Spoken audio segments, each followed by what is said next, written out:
repetir. Nada pode te separar do amor de Deus em Cristo.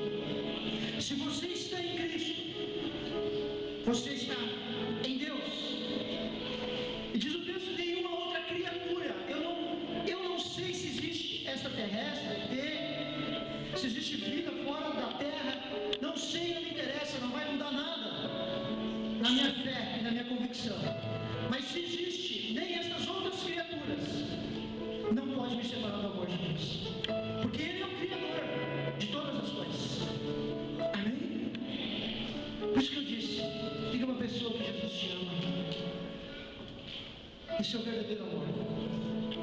Nada pode te separar desse amor em Cristo. Amém?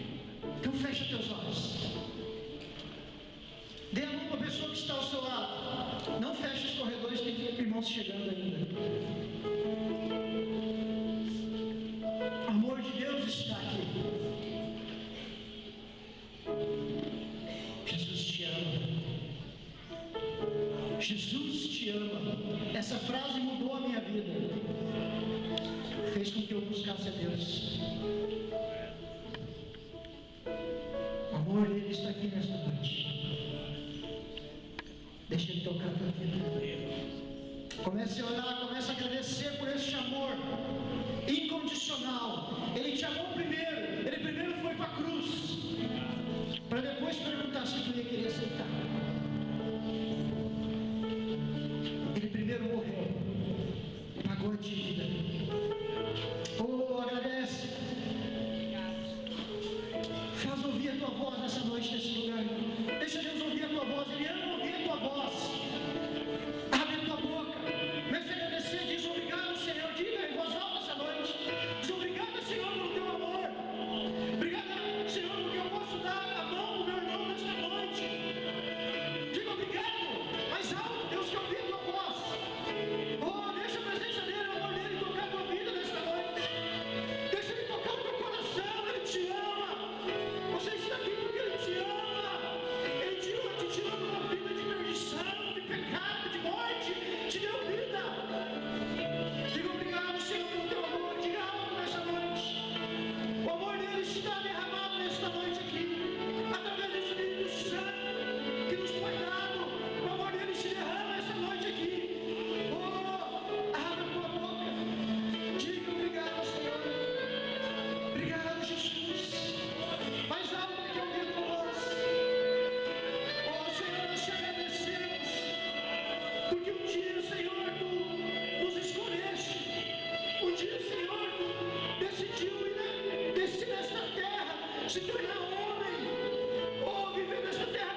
precisa dele.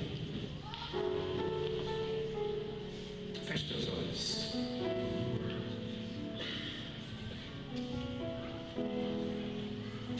Aleluia. Então diga novamente: Senhor Jesus, eu preciso de ti. Creio que tu és a cura. Creio que és tudo para mim.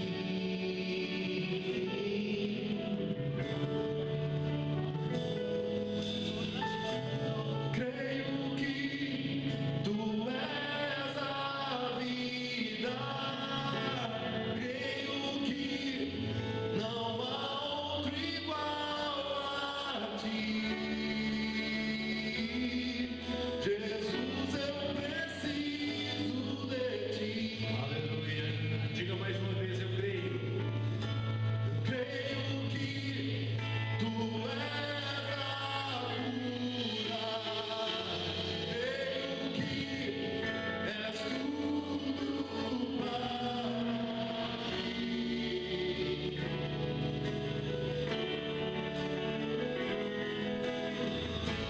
Creio que tu és a vida.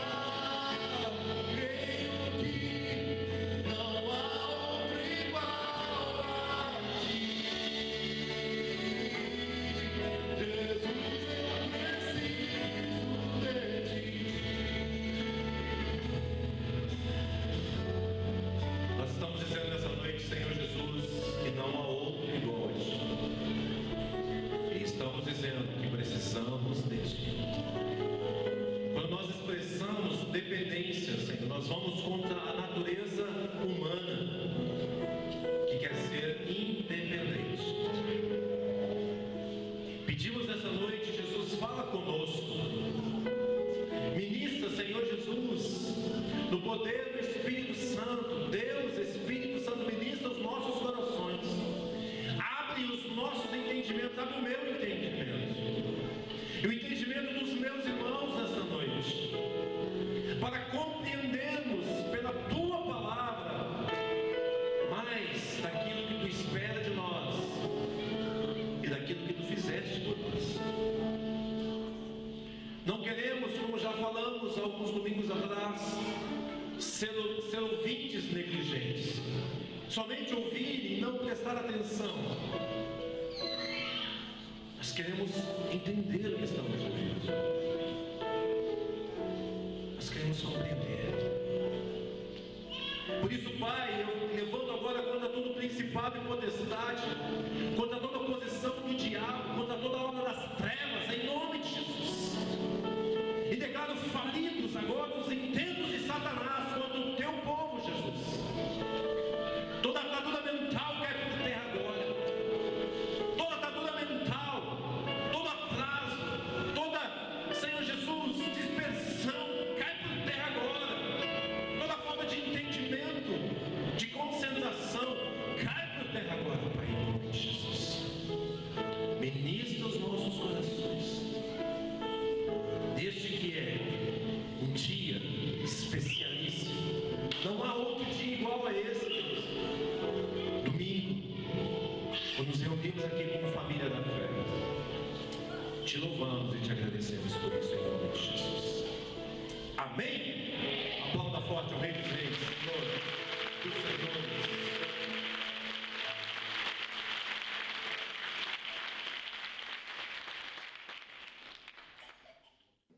Amém? Para quem não me conhece, eu sou Everton, eu sou pastor aqui da Igreja Encontros de Fé de Sapiranga. Abra a sua Bíblia comigo no livro de Filemon. Não é muito fácil de achar Filemon, só tem um capítulo, mas fica antes de Hebreus. Se você achar Hebreus, acha Hebreus 1 na página anterior. Filemon só tem um capítulo, então é fácil de achar, ok? Gente, é um mês especial. No final da reunião a gente vai falar. Vou pedir para o tio Sérgio tirar as escalas lá de penduradas, né, Daniel?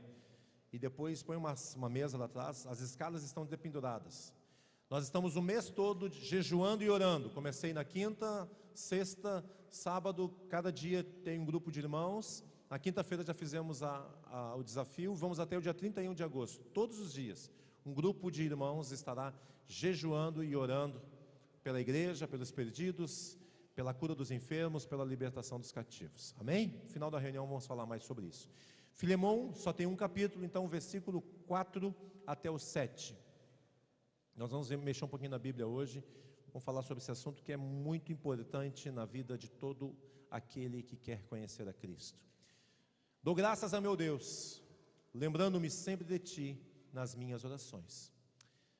Na verdade, Paulo, esse texto deve ser lido da seguinte forma: dou graças ao meu Deus, lembrando-me sempre de ti nas minhas orações, estando ciente do teu amor e da fé que tens para com o Senhor Jesus e todos os santos, para que a comunhão da tua fé se torne eficiente no pleno conhecimento de todo o bem que há em nós para com Cristo.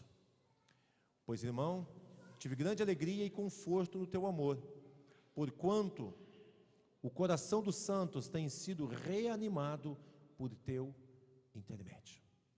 Amém? Depois nós vamos ver um texto de Mateus também. E eu queria pedir às crianças, principalmente os maiorzinhos, que acalmassem o coração. Os pequeninhos não tem problema, pequenininho é pequenininho, gente. Tem os pequenininhos que eles ficam caminhando lá atrás, não tem problema nenhum. Não quero ver os grandinhos caminhando lá atrás. Tá certo? Mas os pequenininhos deixam, eles têm bastante energia. Não há problema nenhum, tá bom? Os papais fiquem tranquilos também. Eu só fico mais assim é quando eu vejo os maiorzinhos, né, que não conseguem parar. Tá bom? Vamos sentar e vamos prestar atenção na palavra. Dou graças a meu Deus, lembrando-me sempre de ti nas minhas orações. Paulo está falando com Filemão. Filemão era um homem importante na cidade de Colosso, Colossenses, né? Ele morava nessa cidade. Havia uma igreja que reunia na casa dele. Era uma pessoa que tinha sido ganha, a Bíblia dá a entender, pelo apóstolo Paulo, porque Paulo vai dizer isso lá na frente, que vai dizer: olha, você deve a tua vida a mim. Você deve sua vida a mim, porque eu te gerei em Cristo Jesus. Então, no versículo 19, Paulo vai dizer isso: eu, Paulo, de próprio punho escrevo, eu pagarei, para não te alegrar, que também tu me deves até a ti mesmo. Interessante, né? Então, aquele homem havia sido levado a Cristo pelo apóstolo Paulo.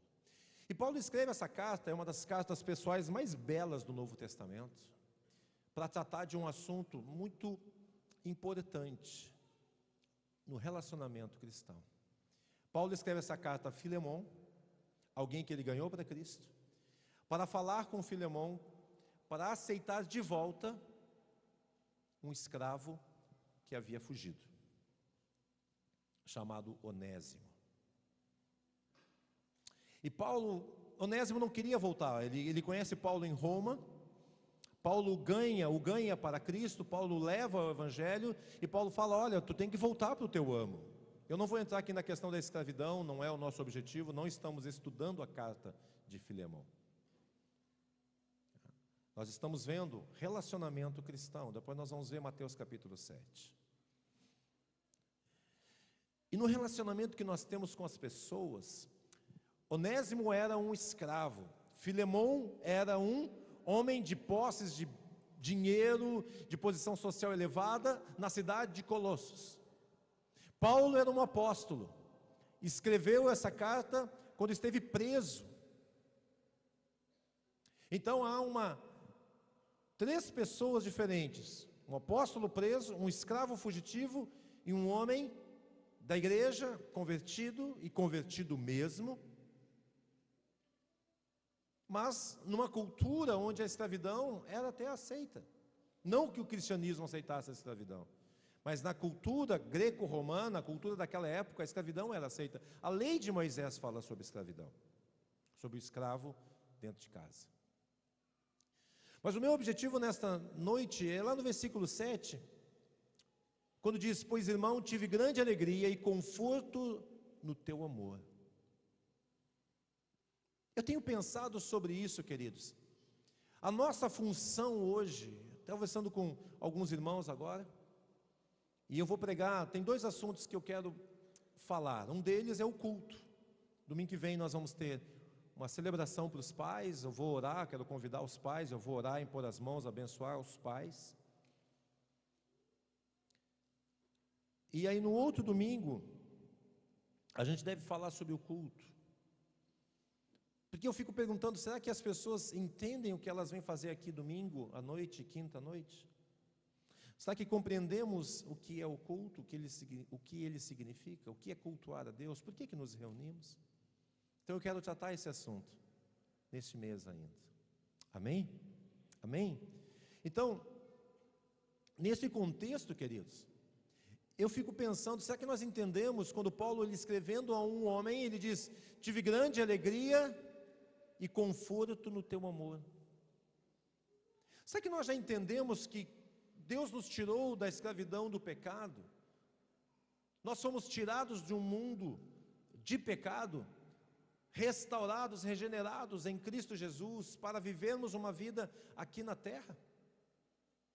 Agora, eu não sei se você se pergunta isso, eu me pergunto isso quase que diariamente: Deus, para quê? Eu já falei isso aqui dezenas de vezes, e vou falar mais algumas dezenas, quem sabe até ter voz, depois eu vou escrever isso. Mas se você quisesse escrever isso na capa da tua Bíblia, ou em algum lugar, lá no, sabe quando você, alguns celulares, quando tem uma mensagem inicial, você podia botar isso para não esquecer nunca. Você podia colocar lá: não há nada que você tenha que Deus precise. Não há nada que você tenha que Deus tenha necessidade. Não há nada que eu tenha que Deus precise.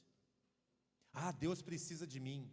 Querido, antes de Deus criar o homem nessa terra, Ele já era Deus, Ele sempre foi Deus. Ele não precisava do homem, não precisava da mulher, Ele não precisa do ser humano para continuar sendo Deus. Não há nada. Sabe, às vezes eu quando criança, eu usei uma expressão muito terrível, depois eu parei para pensar sobre ela, e ela é terrível mesmo. Quando uma criança fala para o seu pai: eu não pedi para nascer.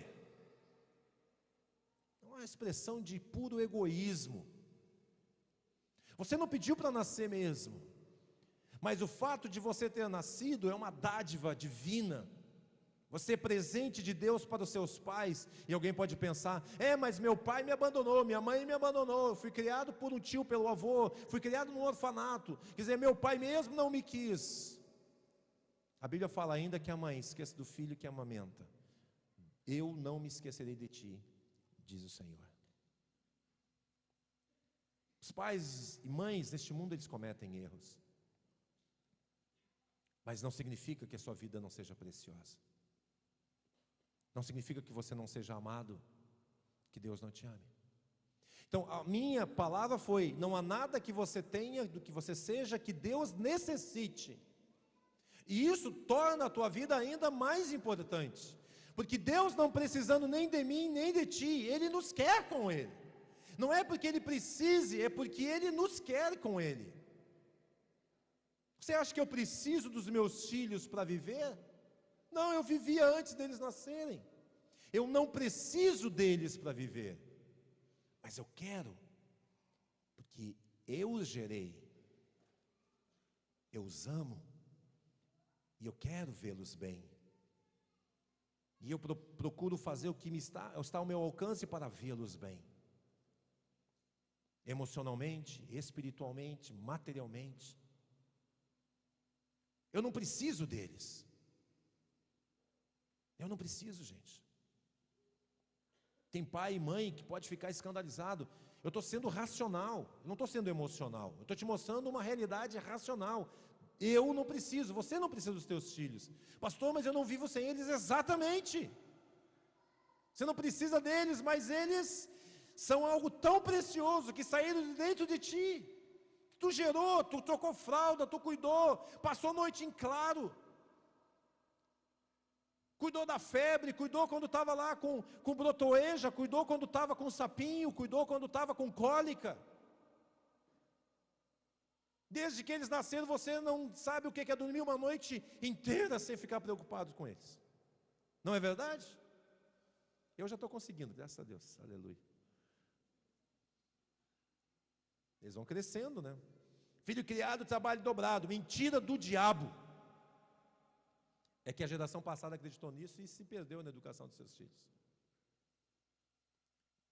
Filho criado, bênção dobrada.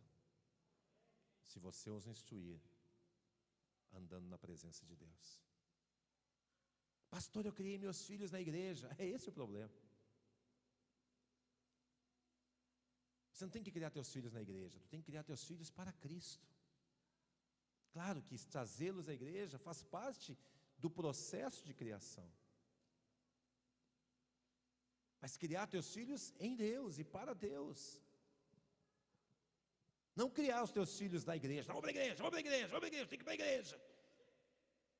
Mas eles têm que ver a tua postura, teu amor, tua seriedade, a forma que você vive a tua vida, o cristão que você é. Você fala com os teus filhos mais com a tua postura do que com tuas palavras. Palavras a gente às vezes até erra. Mas se nós temos uma postura correta, nossos filhos vão entender. Então não há nada que Deus precise de você e de mim. Então por que Ele nos quer com Ele?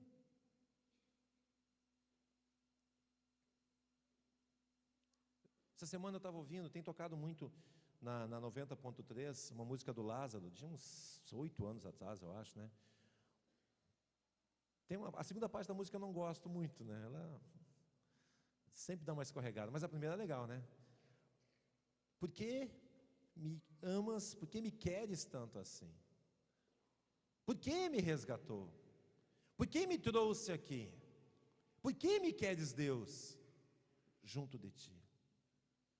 Se contra o céu pequei, e contra ti também. E aí Deus fala, né? Eu te quero tanto, eu te amo tanto, tanto. Filho, vem ser meu. Filho, eu quero ser teu Deus.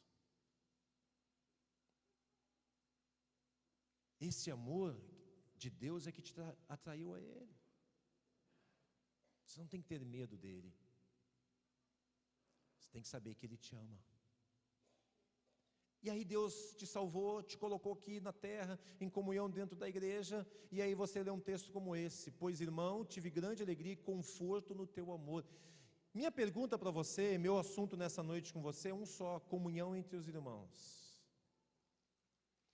Você pode olhar para a pessoa que está ao seu lado, mesmo se for a tua esposa, teu marido, e você pode olhar nos olhos dele e dizer: eu tenho conforto no teu amor, meu marido. Não o amor de marido, de homem, mas o amor de Cristo. Você pode tirar os olhos da tua esposa, do teu marido, olhar para outro irmão, um outro irmão que está sentado aqui, e pode dizer, olhando para ele: a tua vida, meu irmão, tem sido um conforto para a minha vida.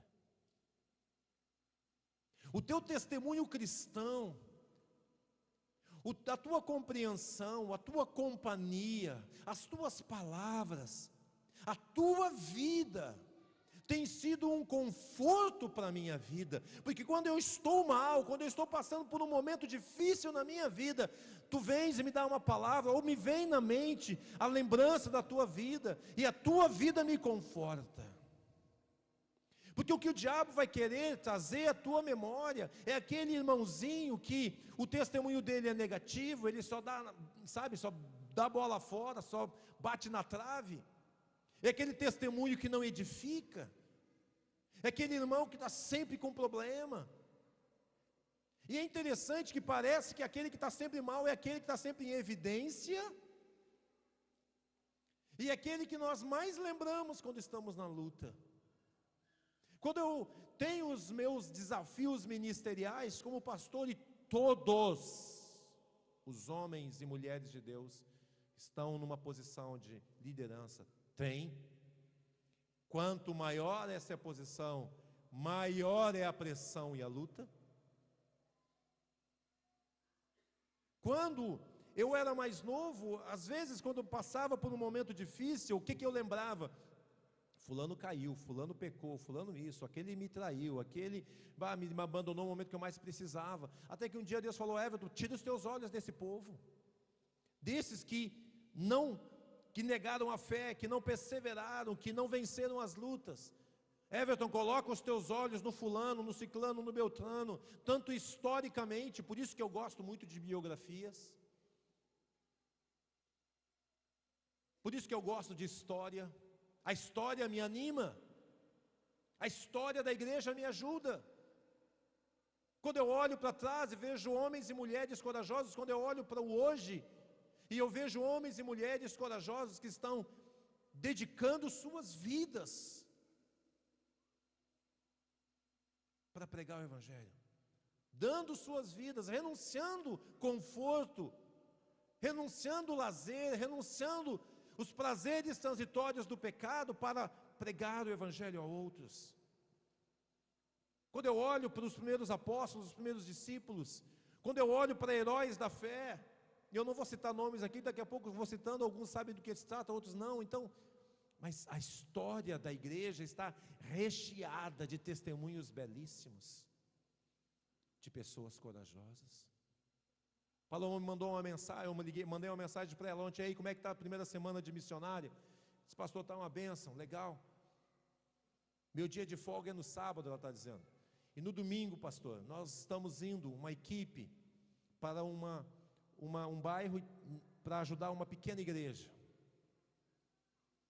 A igreja tem 11 anos, é isso, né, Manuel? E tem 11 membros. Um por ano. O que falta? Não sei. Que bom que eles estão perseverando. Tem uma equipe de jovens lá, eles vão sair para evangelizar, bater de porta em porta, fazer um trabalho evangelístico. Mas há oposição, muitos centros espíritas, muita feitiçaria na volta. Curitiba é uma cidade de primeiro mundo, mas tem isso também lá, fique tranquilo. E ela pediu: pede para o povo orar, então vamos colocar no jejum e na oração a vida da Paloma. Vamos lembrar do Rafael que está na Albânia, enfrentando os muçulmanos. Gente, você não sabe o que é oposição, o que é perseguição, até você encarar um muçulmano de frente, alguém que odeia o cristianismo, mata os cristãos, coloca na cadeia. Então aqui Paulo fala: tive grande alegria e conforto no teu amor. Eu acho legal, às vezes, esses tempos eu estava vendo, né, algumas postagens, eu vou entregar aqui agora, né, Luana e Evelyn, né, vou ver a minha amiga e tal, pode parecer uma coisa juvenil, de jovens, mas pode ser muito mais que isso, no sentido de que, olha, hoje está tudo bem, mas um dia, se tu estiver no campo missionário, estiver fazendo a obra de Deus, e não esqueça que eu vou estar orando por ti, e a tua amizade, e a minha amizade, tu pode contar sempre.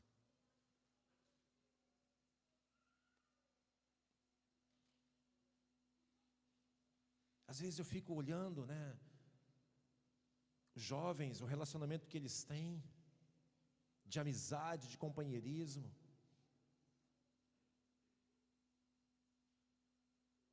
e nós crescemos e perdemos isso, e a igreja vai se tornando um lugar de formalidades. Eu às vezes quebro algumas. Esses dias alguém falou para mim, me ligou, falei: alô, paz do Senhor, pastor. Eu digo: tudo bem, como é que está? Paz do Senhor, pastor. Eu digo: a paz, irmão, o que é? Porque parece que ele só falaria comigo depois que eu desse a paz do Senhor para ele. Não tem problema nenhum, eu subo aqui: ei gente, boa noite, paz do Senhor Jesus. Mas tem crente que não fala assim: a paz do Senhor, ele nem fala contigo, né? Nós fomos a Torres, eu e minha esposa, acertar os detalhes do retiro de casais lá, e tinha um retiro de casais lá em Torres, né? De uma igreja de Sapucaia do Sul, bem legal, um povo dinâmico e tal, mas eu fiquei preocupado, porque eu cheguei lá, parecia o Fidel Castro. Conhece o Fidel Castro? Não é porque eu estava barbudo, é porque eu estava de abrigo. E Fidel Castro, toda vez que aparece em público, aparece de abrigo ultimamente, né? Meu filho que pegou no meu pé, disse: pô, pai, tu parece Fidel Castro, está sempre de abrigo. Foi tu? Não, foi alguém que falou comigo esses dias isso. E eu cheguei no hotel de abrigo. Estou conversando com ela. Aí eu estou conversando com o gerente, passa o pastor responsável de uma igreja assim, bem tradicional. Aí, ô pastor, vem cá. Em nome do pastor? Moisés. Esse aqui é o pastor Everton. Bem que o pastor era bem gente boa, me cumprimentou e tal. Eu digo: ai, Jesus Cristo. Disse: pastor, de que igreja tu é? Eu falei: eu te conheço, eu te ouço no rádio. Eu digo: que legal. Não te conheço sim de ouvir, né? Conversamos e tal. Mas eu fico pensando, o que vai na cabeça desse povo? Chega um pastor de abrigo e tênis. A gente vai criando as formalidades. Eu não tenho nada contra elas, estou de paletó e gravata hoje, tranquilo, gosto de usar em dia de ceia e tal. Mas eu já fui para o café da manhã de pastores. Pô, café da manhã eu vou de calça, de camisa e tal. O pessoal, 7h30 da manhã de paletó e gravata, café da manhã, é uma beleza, né? Porque parece que essa formalidade, se não tiver, faltou uma coisa. Eu não tenho nada contra formalidades. As formalidades fazem parte da vida e nós temos que ser formais, sim, em algumas situações. Mas o Evangelho não é formal. E a formalidade não pode tomar o lugar da vida que Cristo quer ter na tua vida. Amém? Então Paulo está dizendo: irmão, tive grande alegria e conforto no teu amor. Minha pergunta é muito simples, querido. Nós estamos mais para trazer alegria e conforto aos irmãos, porque não termina o texto aqui, porquanto diz aqui no versículo 7, o coração dos santos, da igreja, dos salvos pelo sangue de Cristo, da congregação. Os santos aqui é do corpo de Cristo, os salvos, os batizados, aqueles que tinham entregado sua vida a Cristo. O coração dos santos tem sido reanimado por teu intermédio. E aqui vai também uma consideração: aqueles cristãos que acham que cristão não cansa, não desanima. Tudo posso, eu sou crente, o diabo está debaixo dos meus pés. Uma semana depois o cara está caído lá, o que houve, irmão? O diabo não estava debaixo dos teus pés? Pois é, pastor, ele fez uma força, me deu uma rasteira. E agora ele está com o pé no meu pescoço.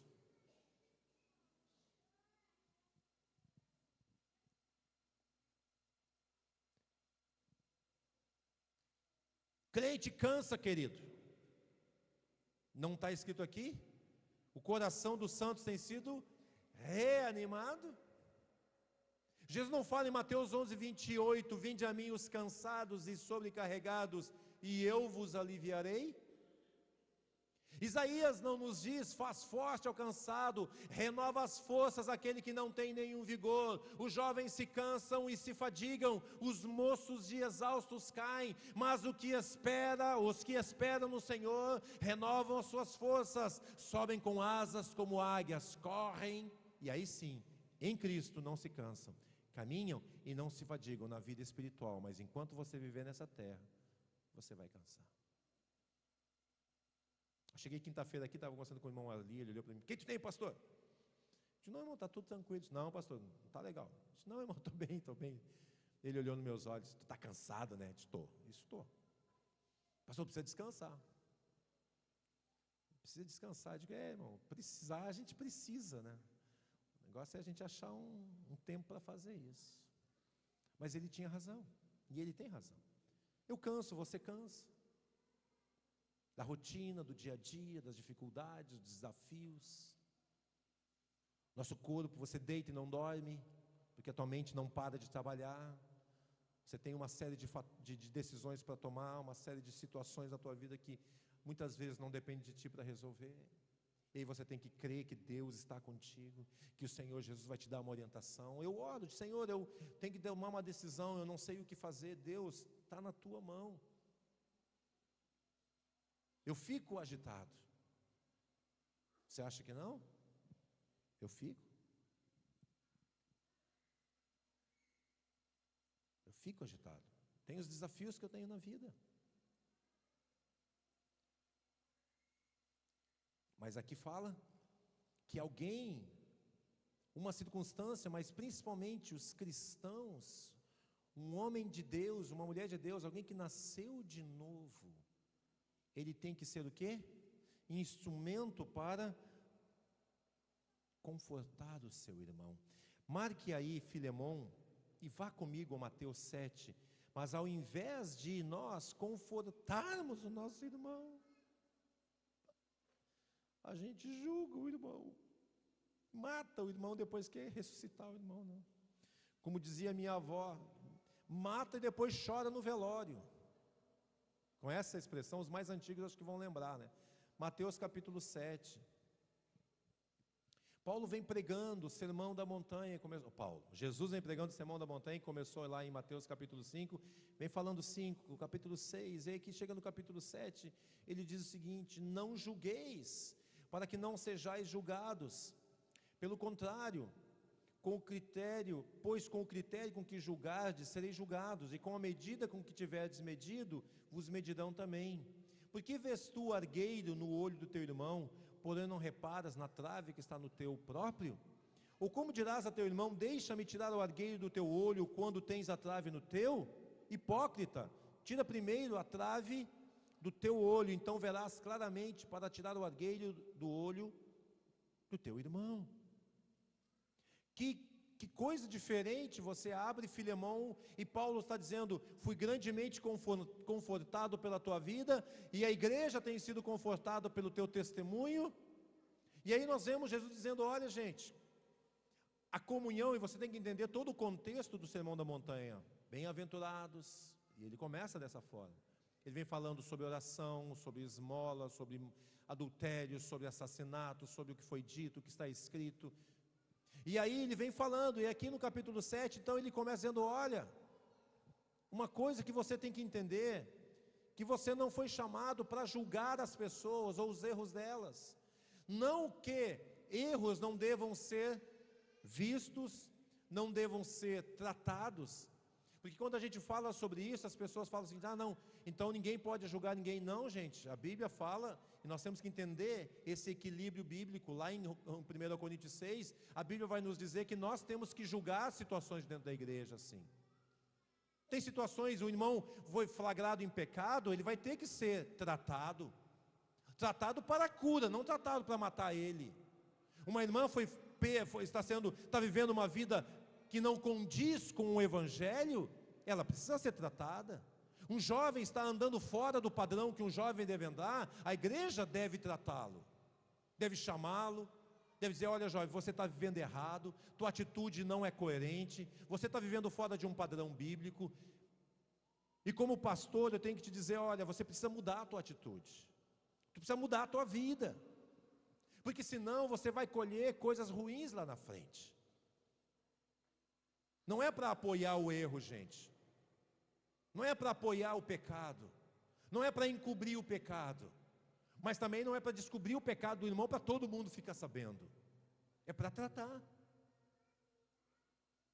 Então não é esse julgamento, não é isso, esse julgamento de tratamento, de que às vezes, e normalmente a igreja sempre está passando por tratamento, a gente sempre tem que estar tratando com alguma situação, porque todos que estão aqui nessa noite, entre os quais me incluo, todos nós somos humanos. Todos nós temos nossos defeitos, nossas dificuldades. Eu não estou isolado com uma cabeça que faz o que quer, não. Eu tenho um pastor sobre minha cabeça, tenho um pastor que está sobre a cabeça do meu pastor, e assim vai. Eu respondo para outras pessoas. Eu dou conta do que eu faço como pastor e também como homem, como pai, para outras pessoas. Ou você acha que eu faço tudo, eu vou orar agora, Deus vai me iluminar, eu não preciso de ninguém sobre mim? Não, eu preciso. Eu tenho o pastor Paulo sobre minha cabeça, tenho o pastor Isaías sobre minha cabeça, eu tenho um grupo de outros pastores com os quais eu sento, converso, me aconselho, pergunto, cara, eu estou com uma dificuldade assim, assim, assim, tu já passou por isso? O que eu posso fazer? Seja com os meus filhos, como já tive, dentro do meu casamento, com a igreja. Tem uma situação dentro da igreja, tem um casal assim, tem uma pessoa assim, tem um jovem desse jeito, que está passando por essa situação. Como eu trato com isso? Como você trataria dessa situação? Eu não quero ser nem negligente, mas também não quero matar a pessoa.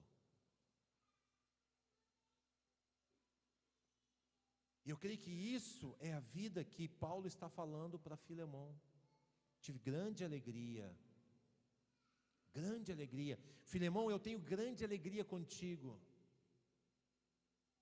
Quantos Filemãos nós temos, queridos? Nós temos que tomar um cuidado. A tendência, note bem, a tua tendência, eu não estou te acusando nem te chamando de nada, a tua tendência e a minha tendência humana e natural é sermos críticos. Sermos críticos. Nós vemos o que não presta. Nós às vezes olhamos para uma situação e só vemos o negativo. Mas nós não vemos coisas que são positivas dentro da nossa família, dentro da igreja. Meu Deus do céu. Olha na volta, quantas pessoas estão sentadas aqui. E pessoas já me disseram: pastor, a igreja está em crise, está passando problema. Eu digo: claro que está, a igreja está sempre passando por dificuldade. Por que a igreja está sempre passando por dificuldade, irmãos? Me ajudem aí, meus assessores aqui, os universitários. A igreja está sempre passando por dificuldade porque ela é composta por seres humanos que falham, que erram. Nós estamos aqui para corrigir-nos mutuamente, para nos animarmos mutuamente, para orarmos uns pelos outros. Os adolescentes lembram do assunto que o pessoal do PV tratou há 2 semanas atrás aqui? Qual foi mesmo? Qual foi? Hein? Billy. Esqueceu, Billy? Fofoca. Mas tem crente que fala o seguinte, ele vai lá ô Daniel, seguinte, não é fofoca, sabe? O Tiago está ali me olhando. Mas sabe, o Tiago, baixista, vou compartilhar uma necessidade de oração. E aí fala mal do irmão pra caramba. Mas é pra gente orar, tá, Daniel? Não, olha, Daniel, é o seguinte, grupo de louvor, tem alguns irmãos que estão passando por umas lutas. Como pastor, eu sinto de chamar alguns obreiros para nós orarmos, jejuarmos por isso. Tenho chamado eles, tenho conversado com eles. Estou dando um exemplo, viu? Eu te peguei de exemplo porque eu te olhei assim, né? Eu gosto de ficar fofocando da vida do irmão. Ou então dizer: poxa, tu viu como o pessoal... Eu estava falando hoje, né, com eles, dizendo: poxa, irmãos, eu sei que às vezes, né, você vê, pastor, e o culto não está começando. Todo o nosso grupo de louvor, com exceção do Jasson, não mora em Sapiranga. Nem o Jasson mora em Sapiranga. Mas ele é meu filho, eu tenho que chegar na hora, né? Todos os outros moram em Novo Hamburgo ou Campo Bom. Principalmente quinta-feira, trabalho até tarde. O Gustavo tem revezado com o Sandro, porque às vezes ele não consegue chegar, trabalha até às 7 horas da noite, lá em São Leopoldo. O Tiago trabalha em Novo Hamburgo até não sei que hora. O Binho, o Jefferson, o Ângelo. Quantas vezes, logo que eu vim para cá, o Ângelo vinha direto de Porto Alegre, sem comer às vezes. Depois do louvor ele ia lá no tio, não tinha nem cantina às vezes, né? Coitado, ficava com uma fome. E aí, o anjo chegando com o teclado debaixo do braço, 8h20. Ele trabalha lá perto do shopping em Guatemi, pega um ônibus até o trem, pega o trem, descia em São Leopoldo, pegava o carro, ia para casa, às vezes vinha direto, com esse trânsito todo. O irmão chegou 8h15, chegou, mas ele veio direto, sem comida, só almoçou, para servir. Para servir.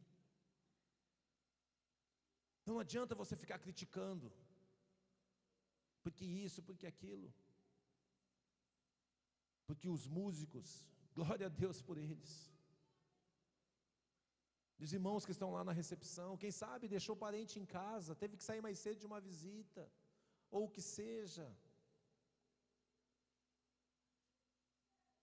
E aí vai. Ninguém ganha nada aqui. Todo mundo é voluntário. Às vezes eu pergunto para eles: vocês querem uma oferta para gasolina? Não precisa, pastor, estamos fazendo para o Senhor. Estamos fazendo. Sentimos honrados em poder servir a Deus e a igreja. Nós temos que tomar um cuidado, gente, porque pessoas que Deus levanta para nos abençoar, às vezes vão passando.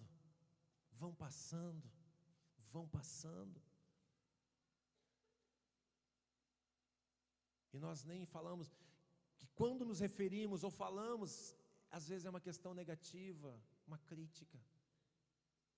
Mas às vezes não sabemos o que eles passam.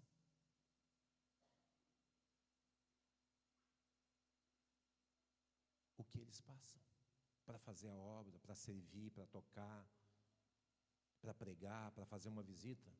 Sexta-feira, um grupo de irmãos foi a São Francisco de Paula. Eu nem perguntei se eles queriam que eu pagasse a gasolina. Ou está liberado, está na benção. Vamos lá. Agora, eu já aprendi uma coisa para os irmãos que foram a São Francisco e os irmãos que vão a Taquara da Quarta. Quando você serve, você é abençoado. Muito mais do que a pessoa que você serve. Isso é cristão. Foi para isso que Deus te chamou. Hoje nós vamos comer o pão e beber do cálice. Eu fiquei lá na porta uma hora e alguns irmãos estavam chegando, né? O Ivan, a família, o Carlinhos, naquela hora, né? E eu disse: sejam bem-vindos, vamos comer a ceia juntos hoje.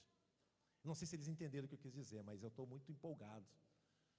Muita alegria de partir o pão com vocês. Porque não é só esse pão ou aquele que está lá, mas eu quero repartir meu coração com vocês, a minha vida. Um jovem me perguntou: pastor, tu está aqui durante a semana? Eu disse: cara, sempre, me liga, só terça-feira que é mais difícil, eu tenho que ir para Porto Alegre, mas segunda, quarta, quinta, sexta, sábado, estou sempre por aqui. Mas liga, que às vezes eu estou na rua, você pode chegar aqui e não me encontrar, mas eu estou na volta aqui. Liga, pastor, preciso falar contigo. Quantas pessoas nós temos sentado, conversado, atendido. Você acha que nossa vida é fácil? Não é. Fazem 3 anos que eu estou aqui. Na minha vida de casado, vou fazer 29 anos de casado em janeiro. Então são 28 anos e 8 meses, dia 12 agora de agosto. 28 anos. Em 28 anos, gente, eu mudei 22 vezes. E aí a casa que eu moro hoje é alugada, foi vendida, eu tenho que sair de lá. Falei para minha esposa, ela disse: pô, de novo? Primeira semana eu vi que ela ficou triste, depois ela falou: ah, paciência, né? Mais uma, menos um. Mas quando você tem 20 anos de idade, 25 anos de idade é uma coisa, quando você chega perto de 50, junta tudo, não é muita coisa, mas você tem que encaixotar, desencaixotar. Achar casa nessa cidade é um parto, é uma luta. A gente vai lutando com isso, às vezes fica indignado. Eu falei para o Adolfo: cara, eu vou pegar a minha casa de volta em Canoas, porque ela está alugada. Vou pegar de volta e vou morar em Canoas, que a casa é minha, e ninguém me tira de lá mais. Vou vir todo dia para cá de carro. Aí eu fiquei pensando, são 100 quilômetros por dia. Na 116. Que bênção, né? Hein? 2 horas para ir e 2 para voltar. A não ser que eu saia de casa às 5 da manhã, 6 da manhã, aí beleza. Aí vou ter que tirar o Jason da escola, vou achar uma escola para ele lá. Mas eu senti isso. O Adolfo é testemunho, eu falei isso para ele, o Adolfo e o Cristiano. Vou pegar minha casa de volta. Você acha que isso não angustia? Mas aí a gente orou e disse: Deus, a gente deu a nossa vida para te servir. Está tudo na tua mão. Dirige. Qualquer coisa eu vou. Tem 2 salas ali em cima, né? Vou mudar para lá. Aí minha esposa disse, mas Everton, não acho que já passou esse tempo? Eu disse, não, eu tenho certeza que já, mas...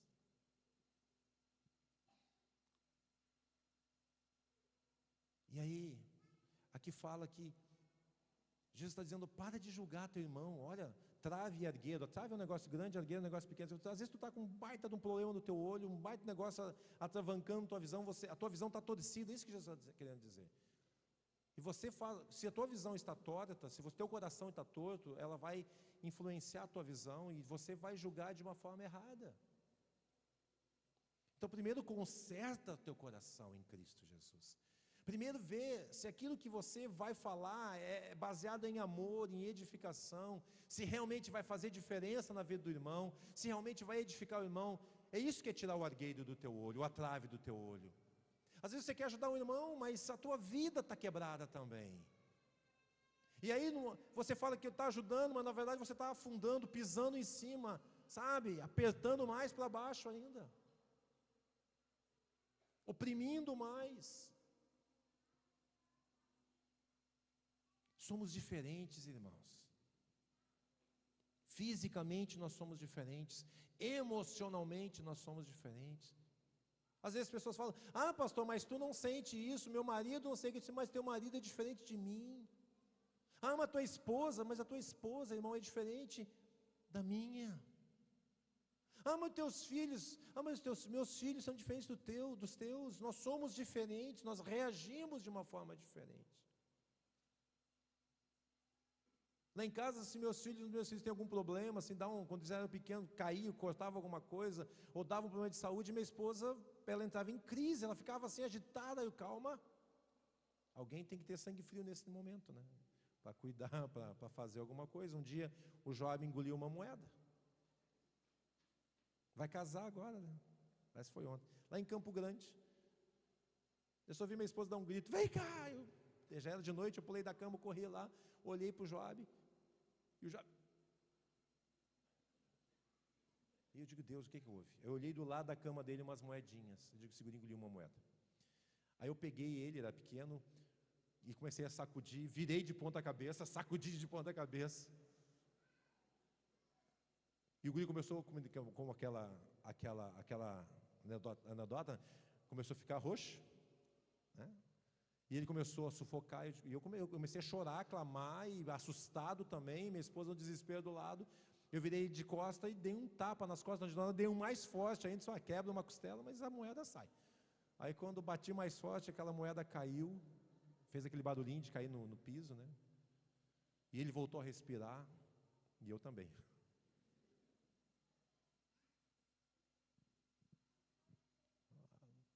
Mas não dá, né, fazer num momento como esse, botar as mãos na cabeça e dizer, Deus, o que eu faço? O que eu faço? Tem que tomar uma atitude, alguém tem que tomar uma atitude num momento desse. Às vezes eu fico muito agitado e ela fala, calma, Deus está no controle. Eu viro para ela, eu sei disso. Eu sei que Deus está no controle. Fala outra coisa, isso eu já sei. Everton, calma, vai dar tudo certo. Eu digo, eu sei que vai dar, mas agora não está dando. Agora está doendo.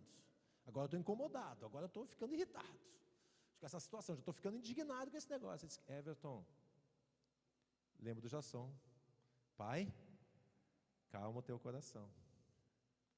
Quando ele fala isso, dá vontade de torcer o pescoço dele. Mas eu sei que ele tem razão. Eu tenho que acalmar meu coração. Eu tenho que descansar em Deus. Mas eu sou homem. Sou prático. 2 mais 2 é 4. E aí Deus fala, seu orgulhoso. Te mostrar que 2 mais 2 pode ser outra coisa que eu quiser que seja. Eu digo, Deus, não faz isso comigo, Deus. Ele disse, tá, mas por que tu continua não confiando em mim? Aí fica aquele papo assim, né? De pai para filho, eu e Deus. Que eu vou perder, sempre. Mas pelo menos eu saio consolado.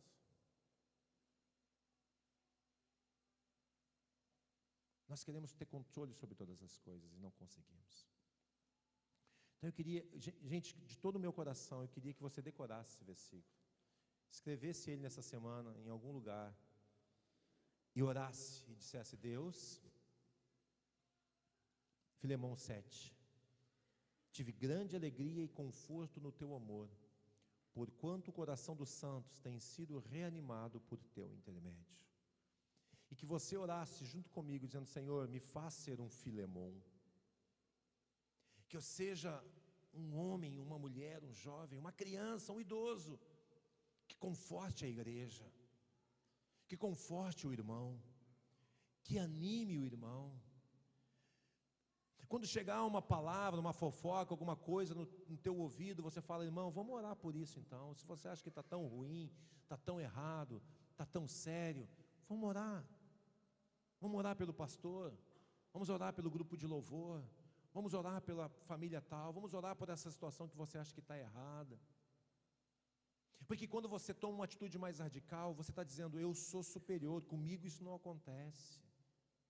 Quando você julga alguém, você se coloca numa atitude de superioridade a essa pessoa, dizendo: não, eu sou melhor do que ela, por isso eu posso julgá-la.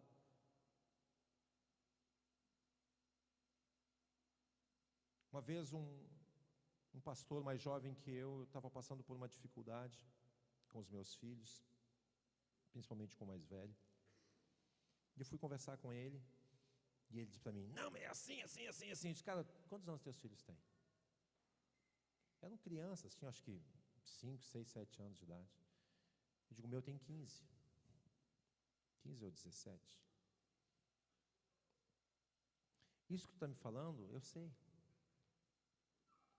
Mas às vezes, isso é o ideal. Porque o ideal nós temos.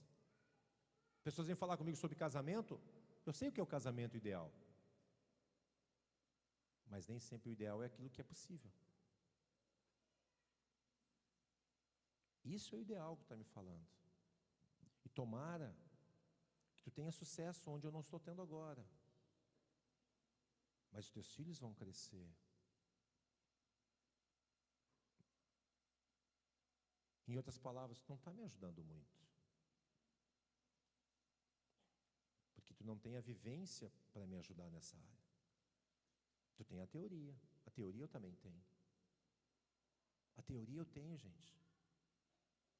Por que hoje eu posso sentar na frente de um casal que tenha a minha idade de casamento e eu posso falar para ele como é? Eu tenho a teoria, eu tenho a prática. Por que eu posso falar com pessoas que têm filhos? Eu tenho um filho de 25 anos.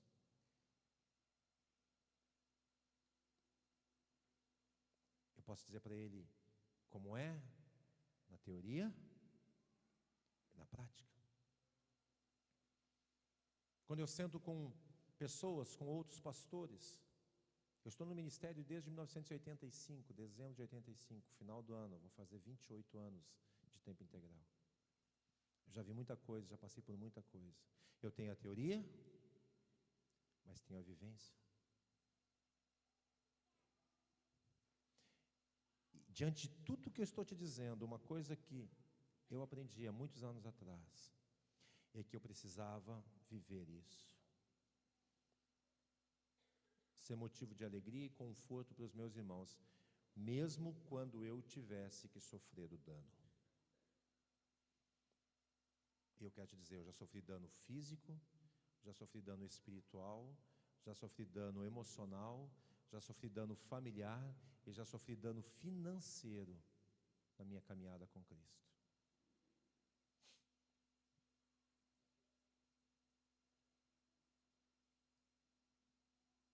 Minha família já foi deixada de lado, já foi esquecida, já fui esquecido, perseguido, ridicularizado.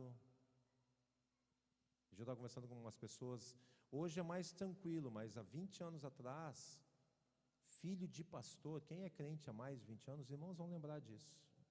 Filho de pastor não podia respirar no culto. Se ele saísse daí, as crianças faziam tudo, mas o filho do pastor não podia ser criança, ele tinha que ser perfeito.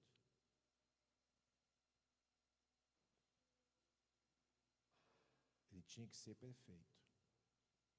E nós cobrávamos isso do nosso filho mais velho. Ele sofreu muito com isso. Os outros dois já sofreram um pouco menos. Eu já sou muito menos, né? Veio de uma outra geração. Ele não podia brincar, ele não podia correr, não podia fazer nada. E às vezes, né, a gente esquece que eles são crianças. Por que eu não tenho problema com as crianças brincando? Porque eles são crianças. Eu vou ficar muito chateado qualquer hora de já ver o Sandro pulando lá atrás, né? Mas não é difícil de ver isso acontecendo, né? Só teu amigo, já. No final do culto eu tenho filmagem, eu e o Theo pulando lá atrás, dançando lá atrás, né? Filmado isso. O Theo gosta de pular e dançar, eu estava dançando com ele. E meu filho filmou isso. Ainda bem que ele não compartilhou. Eu não tenho problema, gente. Um dia desci aqui e fiquei correndo aqui num culto, né? Vou correr para Deus, ou meu alvo é Cristo, né? As crianças são uma bênção, cheio de energia, de vida. E quero dizer para os pais que têm criança pequena, elas crescem muito rápido. Curta teus filhos, porque esse tempo não volta mais. Não volta mais. Não adianta fazer o que minha esposa faz com o Jasson, bebê. Liga para ele, e aí meu bebê, está tudo bem? É só uma forma carinhosa de tratá-lo, né? Ela sabe que não é. Não adianta, já o bebê de colinho, de trocar as fraldas, de fazer bilu-bilu, já passou. A gente sente falta? Claro, gente. Eu estou vendo fotos agora dos meus filhos pequenos, meu filho mais velho, ele era gorduchinho, era uma criança linda.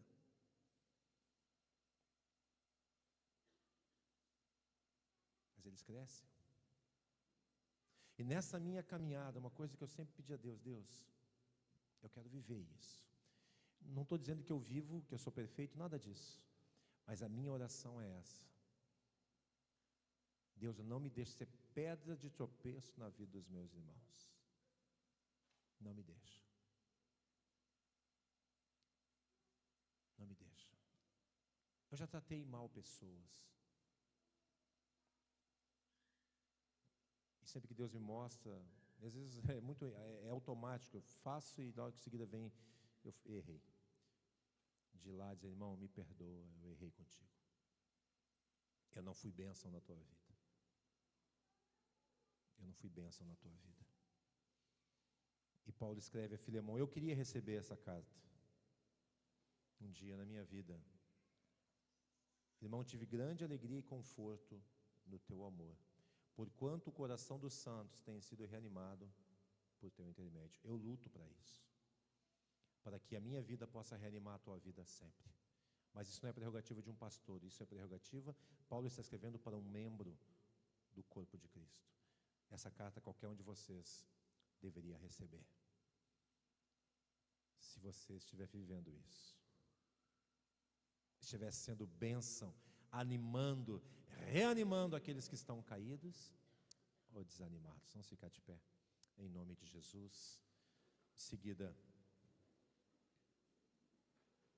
os irmãos, eu separei 12 pais, semana que vem é dia dos pais, para servirem a ceia, eles já podem se dirigir até lá. Os pais que eu pedi. Gostaria de colocar outros também, mas quem sabe mês que vem a gente coloca outros 12 diferentes. Amém?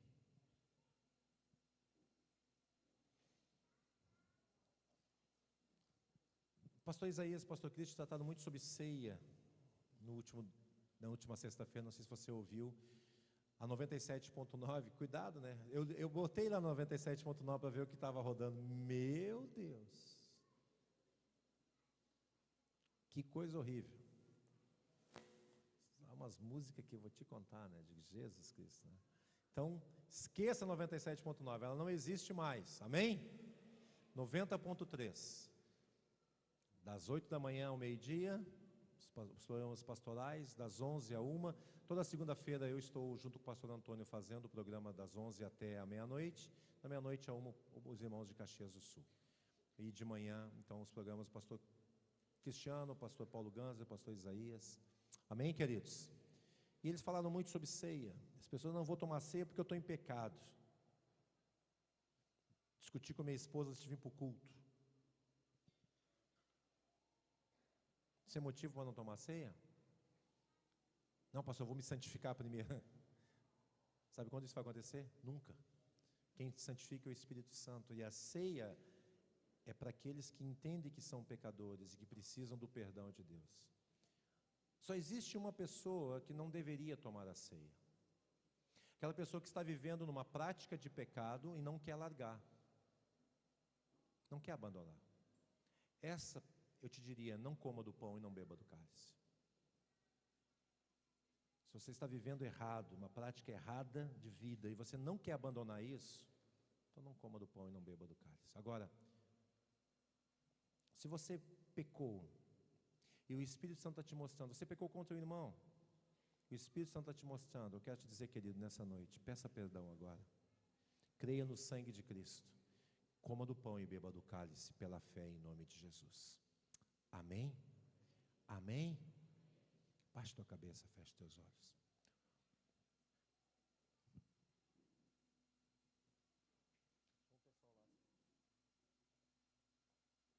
Aleluia. Bendito é teu nome, Jesus. Pai, nós oramos por cada pessoa que aqui está. Pedimos que as tuas mãos sejam colocadas sobre cada um de nós.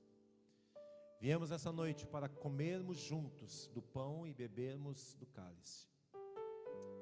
O pão, Senhor, que é teu corpo que foi dado por nós, nos alimentamos de ti. O cálice que é teu sangue que foi vertido por nós, nós queremos beber dele, porque é o sangue que nos limpa e nos purifica de todo o pecado.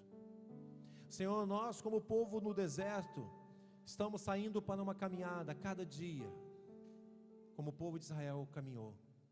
Sabemos que o maná estará à porta da nossa casa todos os dias, que a tua nuvem nos conduzirá de dia e a coluna de fogo à noite, o Espírito Santo.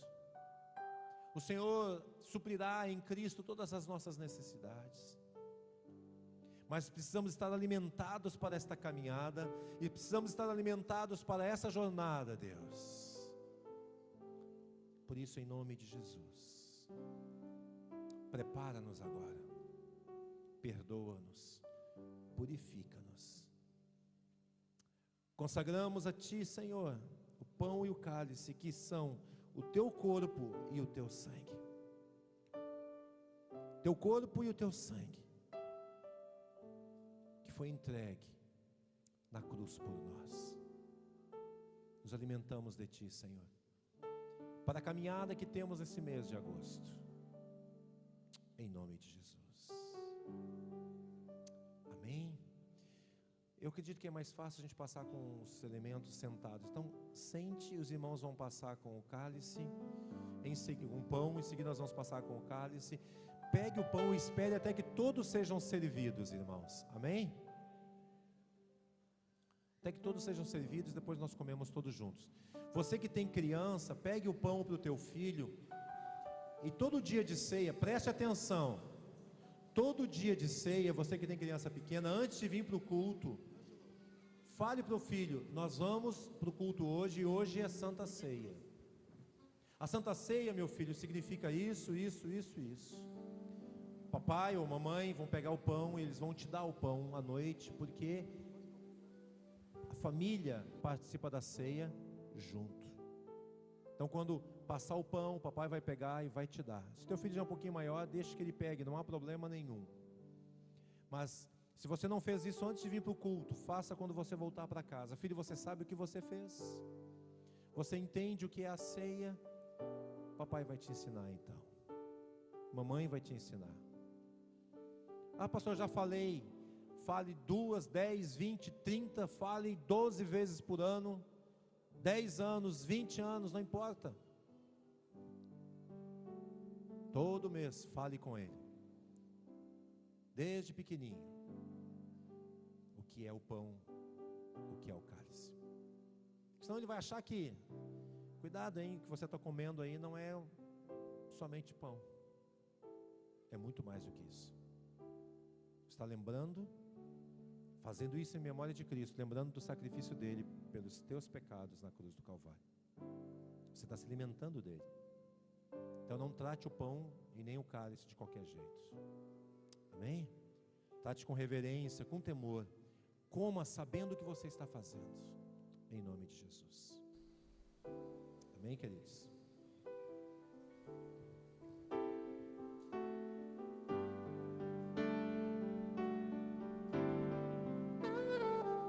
O de cruz se erigiu, belo dia fugiu, como emblema de vergonha e dor.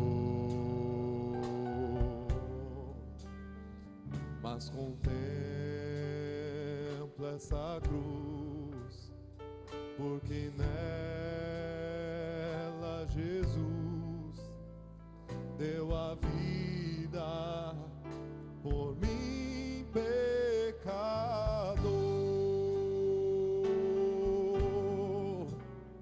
Sim, eu amo a mensagem da cruz. Até morrer eu a vou proclamar. Levarei eu também minha cruz, até por uma coroa trocar. Desde a glória dos céus, o Cordeiro de Deus. Alguém não foi servido? Os irmãos.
Podemos comer em nome de Jesus. Amém?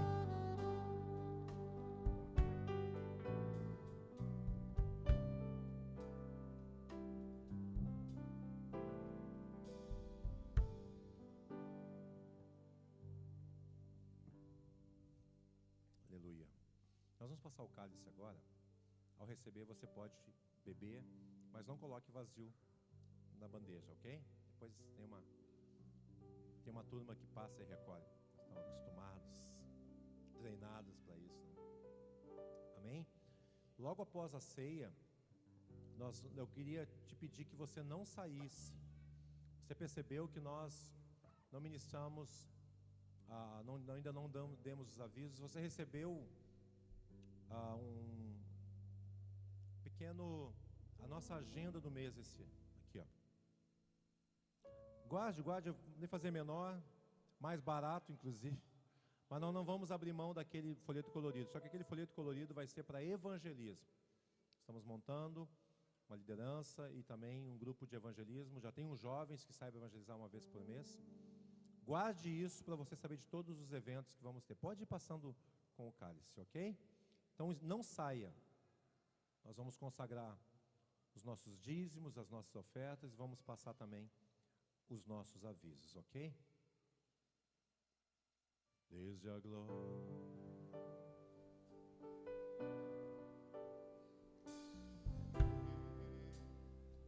desde a glória do céu.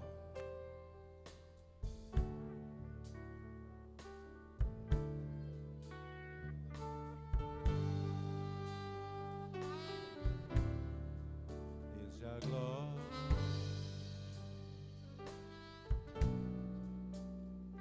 o Cordeiro de Deus ao Calvário humilhante baixou. Esta cruz tem pra mim atrativo sem fim, porque nela Jesus me salvou.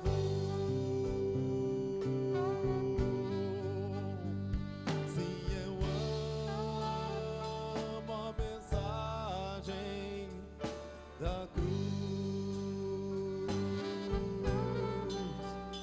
até morrer eu a vou proclamar.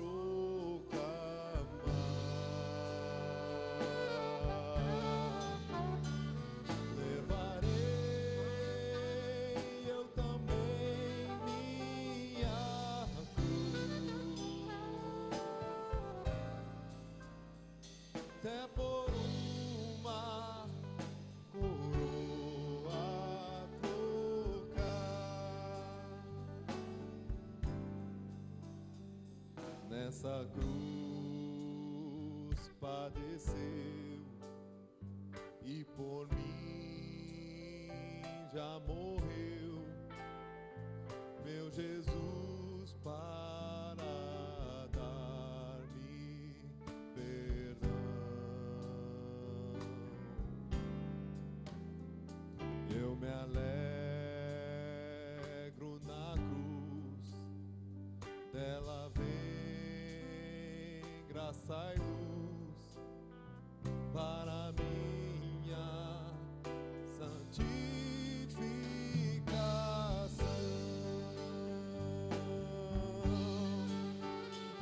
Sim, eu